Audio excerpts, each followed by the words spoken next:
kembali lagi bersama kami di BPMP Provinsi Aceh.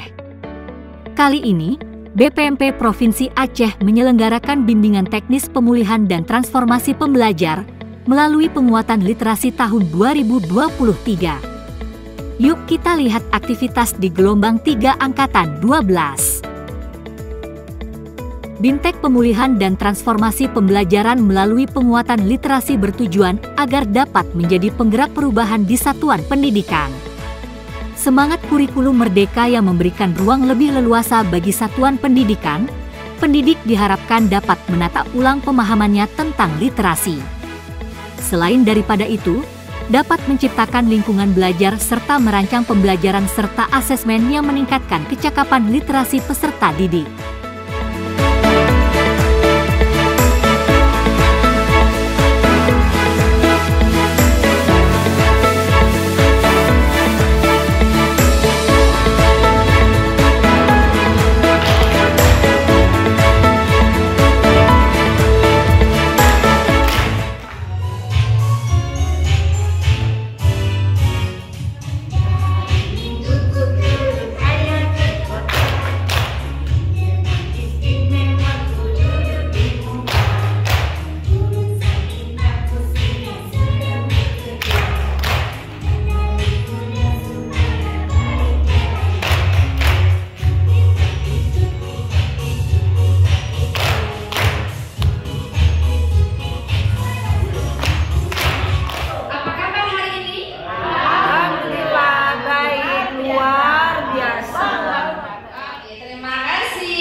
Di dalam buku ini nanti ada beberapa kata-kata baru yang mungkin belum anak ibu pernah dengar. Tahu petak umpet? Tahu. Sering main petak umpet? Sering.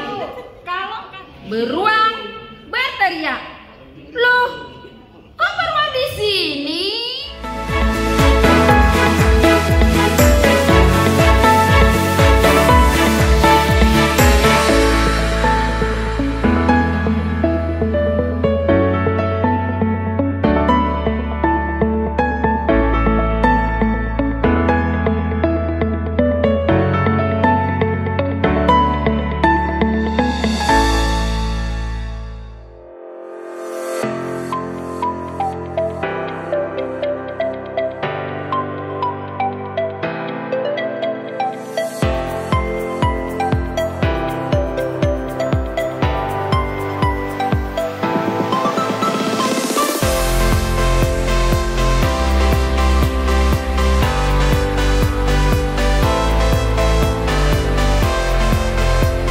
Setelah mengikuti pembekalan ini, diharapkan seluruh peserta yang hebat-hebat dapat membantu mengawal kegiatan Bintek Pemulihan Pembelajaran sebagai agen perubahan pemulihan pembelajaran dan mendampingi kepala sekolah dalam meningkatkan kecakapan literasi peserta didik.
untuk menggapai visi pendidikan Indonesia yang mewujudkan Indonesia maju, berdaulat, mandiri, dan berkepribadian profil pelajar Pancasila, BPMP Provinsi Aceh berkeyakinan bahwa seluruh peserta dapat mengimbaskan hasil BIMTEK di satuan pendidikannya masing-masing. Selamat kembali bertugas, dan terima kasih kepada seluruh fasilitator, ko-fasilitator, serta panitia yang hebat-hebat, yang selalu bersemangat hingga kegiatan BIMTEK berjalan dengan sangat baik.